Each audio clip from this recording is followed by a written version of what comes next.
Episode 18 आतंक डायन का। बैकग्राउंड में तेज हवा की आवाज, रेत के उड़ने की साउंड, डर और तनाव भरा म्यूजिक धीरे धीरे तेज होता है। रेत का तूफान चारों तरफ इस कदर छा गया था कि आसमान तक धुंधला पड़ गया। उन 55 लोगों के काफिला अब लड़खड़ाने लगा था। हर कदम पर लग रहा था मानो कोई अदृश्य ताकत उन्हें आगे बढ़ने से रोक रही हो। रेत उड़कर उनकी आंखों में चुभ रही थी और बदन पर ऐसे लग रही थी जैसे कोई बारीक सुइयां से वार कर रहा हो। चेहरों पर कपड़ा बांधने के बावजूद आंखों से आंसू बहने लगते थे। तभी भीड़ के बीच से एक आवाज निकली, बॉस लगता है तूफान आ गया है। कुछ समझ नहीं आ रहा, हम थोड़ा पीछे हट जाए क्या? जब सब शांत हो जाए तो फिर से कोशिश करेंगे।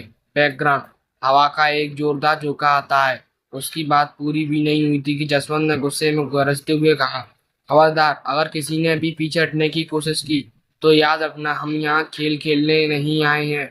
वो भीड़ की तरफ घूरते हुए बोला, हम जिस काम के लिए यहाँ आए हैं उसे अधूरा छोड़ने का मतलब होगा हार मान लेना, और जसवंत हार नहीं मानता। जसवंत ने हाथ ऊपर उठाकर आदेश दिया, सब लोग अपनी अपनी जगह पर टिके रहे, कोई पीछे नहीं हटेगा। आंधी हो या मौत, पीछे मुड़ना मना है। बैकग्राउंड तूफान की आवाज धीरे धीरे धीमी पड़ रही है, रेत की सरसराहट भी। वे सब लोग आंखों को बचाते हुए शरीर को झुकाकर धीरे धीरे आगे बढ़ रहे थे। जसवंत ने आवाज दी, सावधान रहो, थोड़ा ही आगे नदी है, संभल कर चलना। और उसके आदेश के साथ एक साथ कई आवाजें गूंजी, यस बॉस। ऐसा लगा जैसे उन 55 लोगों के लिए ये तूफान कोई मायने ही नहीं रखता। उनके बॉस के आदेश के सामने वे सब अड़िग थे। बैकग्राउंड कदमों की थप थप आवाज की सीटी, तेज जैसी आवाज। वे सब धीरे धीरे बड़ी मुश्किलों का सामना करते हुए नदी के पास पहुंच गए। लेकिन तभी एक अजीब सा एहसास सबके दिल में समा गया, कुछ ठीक नहीं है। अचानक चीखें गूंज उठी, बचाओ बचाओ, पानी। पानी का बहाव बहुत तेज है। नदी का पानी इस वक्त अपने चरम उफान पर था, मानो सबको अपने बहाव में निगल लेना चाहता हो। हर कोई सतर्क हो गया। कुछ लोग अपने साथियों को नदी के तेज बहाव में बहने से बचाते हुए पीछे हटने लगे। जसवंत के मन में एक पल को ख्याल आया, शायद हमें पीछे हटना पड़ेगा। लेकिन तभी आसपास का वातावरण एकदम शांत हो गया। जो तूफान कुछ ही पलों पहले उन्हें मौत की तरफ धकेल रहा था, वह अब थम चुका था। सब लोग तुरंत एक क्रम में खड़े हो गए। सामने नदी का पानी एकदम सामान्य दिखाई दे रहा था, लेकिन उनके मन में यह डर बैठ चुका था, अगर ये तूफान बंद ना होता तो आज हम सब डूब चुके होते। इसी बीच जसवंत की नजर नदी के दूसरी तरफ गई। यहाँ एक लड़की खड़ी थी जिसका चेहरा धुंधला दिखाई दे रहा था, लेकिन उसकी काया में कुछ ऐसा था जिसने जसवंत को पथ भर में अपनी ओर खींच लिया। जसवंत ने वहीं से आवाज लगाई, सुनो, तुम कौन हो? कोई जवाब नहीं मिला। वह लड़की बस स्थिर खड़ी रही, मानो उसकी मौजूदगी ही एक रहस्य हो उनके लिए। जसवंत का धैर्य टूटने लगा। वह अपने साथियों की ओर मुड़ा और बोला, हम नदी पार करेंगे, फिर कोटी और हमारा शिकार, चलो आगे बढ़ो। बैकग्राउंड पानी की छप छप, और वे सब नदी को पार करते हुए धीरे धीरे उस तरफ बढ़ने लगे।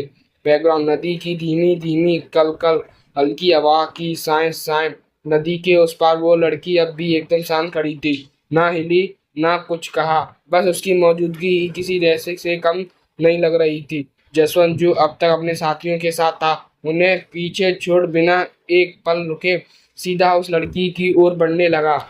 जैसे ही वह कुछ कदम पास पहुंचा, लड़की की आवाज सुनाई दी, यहाँ क्यों आए हो? उसकी आवाज एकदम सपाट थी, ना कोई भाव ना कोई डर, पर उसमें एक ठंडापन था जो सीधे रूह तक उतरता चला गया। जसवंत के चेहरे पर एक शरारती मुस्कान उभर आई।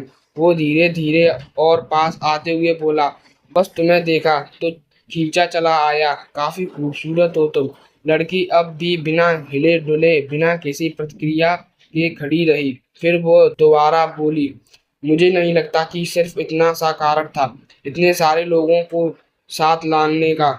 जसवंत अब उसके बिल्कुल सामने खड़ा था। उसकी नजरें अब लड़की की ऊपर से नीचे तक नाप रही थी, नजरें जो इज्जत नहीं इरादा लिए हुए थी। वो मुस्कुराकर बोला, वैसे तो किसी और काम से आया था, लेकिन एक गहरी नजर लड़की पर डालते हुए, अभी थोड़ी प्यास है और उसे बुझाने के लिए तुम।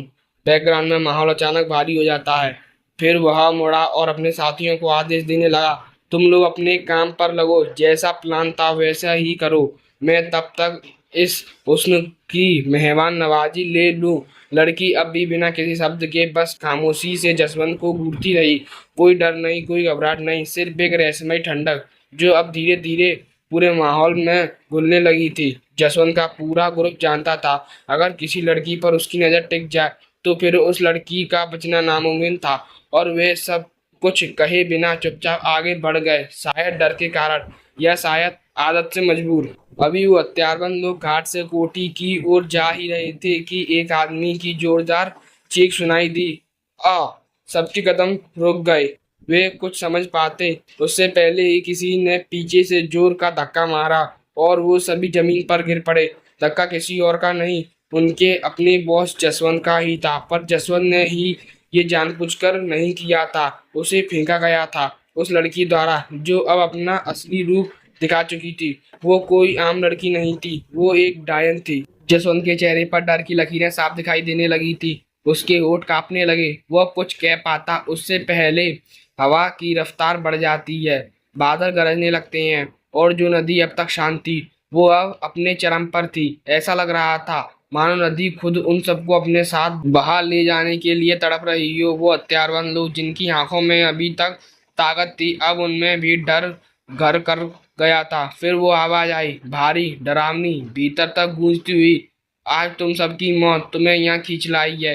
तुम सब मरोगे, तुम सब मरोगे। लड़की अब अपने असली डायन रूप में थी। वही चेहरा, वही शक्ल जो उसने अपने पिछले शिकार के समय धारण किया था। सभी के मन में एक ही भावना दौड़ गई, घिन और सदमा। जसवंत जमीन पर पड़ा हुआ सोचने लगा, ये क्या है? मैंने इसके साथ इसका इस्तेमाल करने की सोच रहा था और ये तो उसे अंदाजा नहीं था कि कुछ ही देर में उसकी मौत भी उसका इंतजार कर रही थी। और फिर भी वह अब तक वासना भरे ख्यालों में ही उलझा हुआ था। कुछ लोगों ने हिम्मत कर अपनी बंदूकें लोड की। 6 लोगों ने डायन पर लगातार फायरिंग शुरू कर दी। धाएं धाएं धाएं, पर नतीजा उनकी होश उड़ा देने वाला था। सभी गोलियां डायन के सामने आकर ठहर गईं और फिर धीरे से जमीन पर गिर पड़ी। अब डर हवा हावी हो चुका था। कुछ लोग पीछे मुड़कर जंगल की तरफ भागने लगे, मगर तभी एक मोटी काली लंबी रस्सी जैसे आसमान से लहराई और उन लोगों को लपेटते हुए हवा में खींच लिया।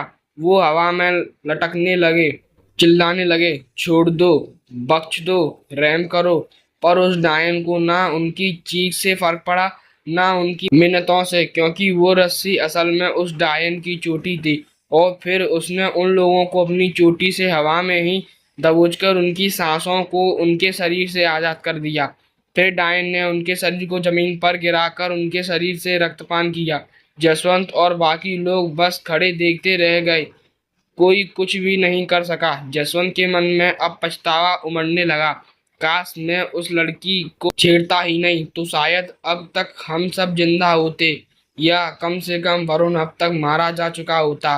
अब जो लोग बचे थे उनके चेहरे पर सिर्फ एक ही चीज साफ साफ झलक रही थी, मौत का डर। डायन अब उनके सामने थी, उसके होठों पर मुस्कान, पर आंखों में दरिंदगी। उसका मुंह, हाथ, पूरे शरीर पर खून ही खून था।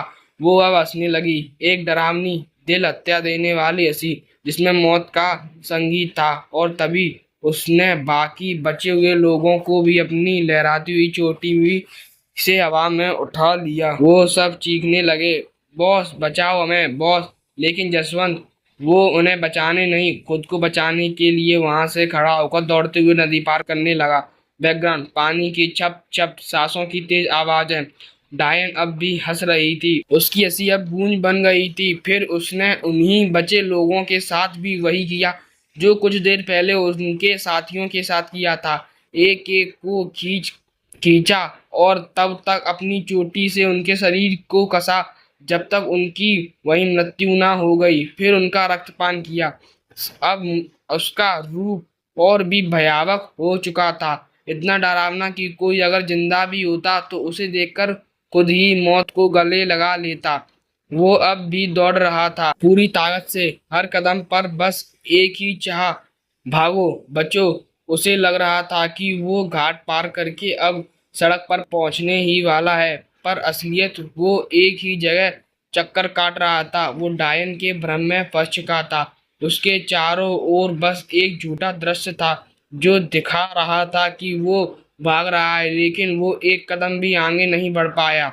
और तभी डायन ने अपनी लंबी काली सांप सी चोटी फिर से हवा में लहराई, सीधे जसवंत की ओर। एक ही पल में वो चोटी उसकी गर्दन के चारों ओर लिपट गई, जैसे मौत ने अपना फंदा डाल दिया हो। एपिसोड 18 समाप्त। हमारी कहानी यहाँ तक सुनने के लिए धन्यवाद।